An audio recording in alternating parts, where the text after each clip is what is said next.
Hello. Hi. I think one of the things that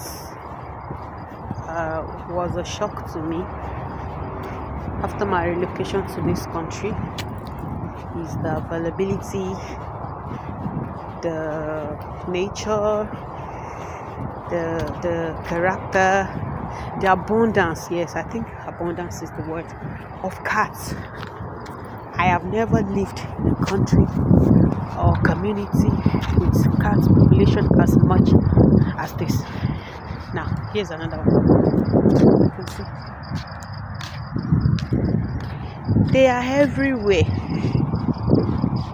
I have a lot of the videos on my folder. They are everywhere, a lot. You can see them. And the super thing is they are very friendly. They don't bite. They don't make snarly sounds. It's so demure. Sometimes you just go on your own.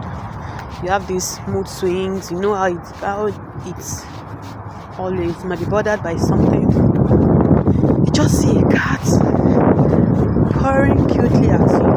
All of a sudden, the sorrow smells it for that minutes or so.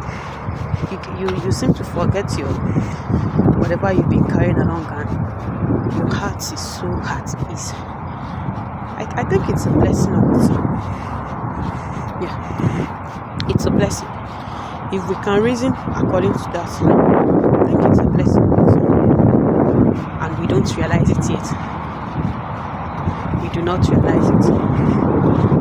God is passing a message to us through animals. And I read somewhere that cats actually reflect the character, the temperament of a particular community. Yes. So if you are in a community, you are in an area that you see cats, a lot of them, cute, not snarly, not the way our African movie industry has portrayed them. It says a lot about the kind of people that live in that community. Well, I stand to be corrected. But when you research more, we might actually we might actually discover that it is true. Yes. So our next thing, even though some bloggers, some people, I don't know, it's an individual opinion anyway. They talk about people being, especially expatriates, that they are actually faking it. I wouldn't say that.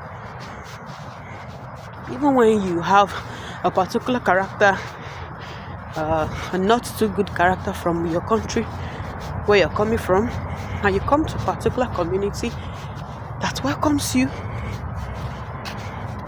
wholeheartedly, everywhere you are, you see the empathy, you see the love the government is actually passing over in terms of infrastructure, in terms of basic amenities, in terms of making people at ease, whether during festive season or not, every time of the day. I think the major aim of the government of this country is to provide comfort, because you see that comfort everywhere. I get to know that some malls are actually, some goods in the malls are actually subsidized. I'm not sure, but I've heard a lot of people say things relating to that angle. So sometimes you go to a mall, you find things relatively cheap. Yeah, I stand to be corrected anyway. Relatively cheap. It's not that those things are not expensive, no, but the government actually pay a particular amount of money to reduce the price before it gets to the end users. What do you call that if it's not comfort? And I think many countries around the world, especially African countries, need to emulate this. No country is rich, no country is poor. We just have misplaced priorities. Yeah. The priorities are not the same. And I think we need to look into this.